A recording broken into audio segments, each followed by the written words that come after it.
స్వామి 1,00,000 మంది జనాలు కలుస్తారు. అక్కడికి రోడ్డు లేదు. కమ్మవారిపల్లి నుంచి రోడ్డు వేయడం జరిగింది. ఎట్లా ఆయన పర్మిషన్ తోనో రోడ్డు వేయడం 40 లక్షలు పెట్టి రోడ్డు వేపిస్తే ఆ రోడ్డు మీరందరూ కావాలంటే వెళ్లి చూడండి. ఆ గ్రామాలలో అడగండి, మీరు చెప్తారా ఎంత ఉపయోగమో ఏమో అని చెప్పేసి. నాకు ఆ పేరు వచ్చిందని చెప్పి ఆ రోడ్డు బిల్లు కాకుండా చేసేవాళ్ళు. ఇప్పుడు కూడా బిల్లు కాలేదు, అట్లే ఉంది. సరే వదిలేశాను. సరే దేవుడు ఎక్కడో ఇచ్చాడు, సరే దేవుడికే పెట్టినాం అనుకుంటాము, వదిలేసినాం. తర్వాత ప్రతి ఒక్క ఏది నా మండల్ ఫ్రంట్ లో ఏ విలేజ్ కి వాటర్ ఇవ్వాలన్నా కూడా నువ్వు లేదు అది కాదు ఇంకో విలేజ్ కంటావు. అక్కడ నిజంగా అవసరం ఉంటుంది. ఆ విలేజ్లు కాదు నువ్వు విలేజ్లకి వెళ్ళా, నేను చెప్పిన వాళ్ళకి వెళ్ళని చెప్పి పేపర్ రాసిస్తాడు. నేను సంతకం పెట్టాలా? నేను సంతకం పెట్టుకుంటేకి డబ్బులు ఖర్చు పెట్టి ఎంపీపీగా నిన్ను ఎమ్మెల్యేగా గెలిపించి డబ్బులు నేను సంతకాలు ఉత్త సంతకాలు పెట్టి పవర్ లేదు దానికి నేను ఎందుకు కూర్చోవాలి అక్కడ? ఎన్నోసార్లు నేను ఎమ్మెల్యే గారిని ఇది కరెక్ట్ కాదు, ఇది చేయడం కరెక్ట్ కాదన్నా, నువ్వు ఒక బీసీలకు అన్యాయం చేస్తున్నావు నువ్వు అని నేను చాలా సార్లు అడిగాను. అడిగితే దాన్ని దాట వేసుకుంటూ వచ్చాడు. సరే ఈ రోజుల్లో రాజకీయంలో మేము ఒక బడుగు బలహీన బిడ్డ వచ్చాడనే ఉద్దేశంతోనే పార్టీ మారడం జరిగింది. సత్యకుమార్ అన్న గారు ఉమ్మడి అభ్యర్థి అయితే ఇక్కడ ధర్మవరం ప్రాంతం అభివృద్ధి చెందుతుంది, ప్రాంతంలో ఉండే పిల్లల భవిష్యత్తు మారుతుంది. మేమందరం బీసీ బిడ్డలమే. ఒక బీసీ బిడ్డ వచ్చాడు, ఆ బీసీ బిడ్డను ఆదరిస్తే ఈ ప్రాంతం అభివృద్ధి జరుగుతుంది. ఎందుకంటే ఒక సెంట్రల్ లో ఇన్ఫ్లుయెన్స్ పర్సన్, ఆయన గెలిపించుకున్న తర్వాత మీరే ముందు ముందు చూస్తారు. ప్రతి ఒక్క సెంట్రల్ మినిస్టర్ ధర్మవరం రావాల్సిందే. ఈ ప్రాంతం ఎంతో అభివృద్ధి చెందుతుంది, అది ఖచ్చితంగా మాకు విశ్వాసం ఉంది.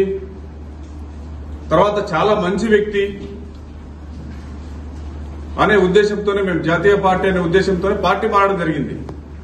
అవును, నీ పల్లకి మోసాం, ఎన్ని రోజులు మోస్తాం నీ పల్లకి అంటే మాకు ఆలోచనలు ఉండవా? మేము కూడా రాజకీయంగా ఎదగాలని వస్తాం కదా. అట్లా కాదు, మోస్తే మా పల్లకి మోయాలా, లేదంటే మీరు ఎవరి పల్లకి మోసేకి లేనే లేదని చెప్పేసి ఆయన ఉద్దేశం. మమ్మల్ని డిమ్రోల్ చేయాలని చెప్పి ఏదో ప్రెస్ మీట్ పెట్టి మాట్లాడడం, మమ్మల్ని కాదు డిమ్రోల్ చేసింది. ఈ ధర్మారంలో ఉండే బీసీలందరూ కూడా, ఎస్సీ ఎస్టీ బీసీ మైనార్టీ బహుజన బిడ్డలందరూ కూడా ఈ రోజు నిన్ను ఇంటికి పంపించేకి పూనుకున్నారు. ఇది సత్యం. రేపు జరగబోయే 13వ తారీఖు మీరే చూడండి ఎలా ఉంటుంది ఎలక్షన్ అని చెప్పేసి ప్రతి ఒక్కరు కంకణం కట్టుకున్నారు.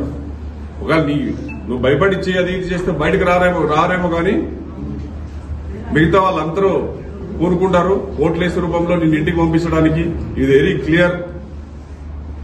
కాబట్టి నువ్వు రాజకీయంగా ఏదైనా ఉంటే రాజకీయం గురించి ఎత్తులు పై ఎత్తులే గాని డీమ్రోల్ చేసి మాట్లాడము, రెచ్చగొట్టడము ఇవన్నీ మంచి పద్ధతి కాదని చెప్పి నేను కేతిరెడ్డిని హెచ్చరిస్తున్నా.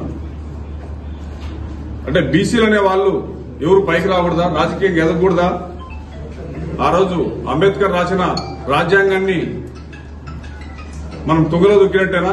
అంటే మేమెవరు ఉండకూడదా, రాజకీయంగా రాకూడదా? రాజకీయంగా వస్తుందనే ఉద్దేశంతోనే ఈ రోజు బీసీలందరూ నా మీద అయితేనేమి, గోడ్డిబాబు నా మీద అయితేనేమి, ఇంకా ఎవరిపైనా కూడా ఏదో విధంగా ఏదో మాట్లాడడం అందరితో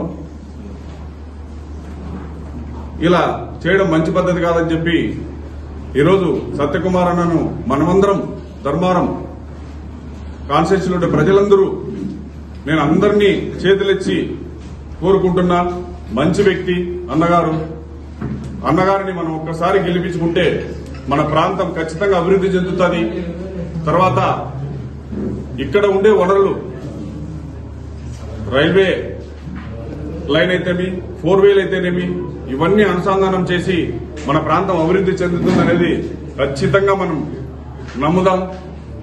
అన్నను నమ్మి గెలిపించుకున్నాం, ఖచ్చితంగా అభివృద్ధి చెందుతుందని నేను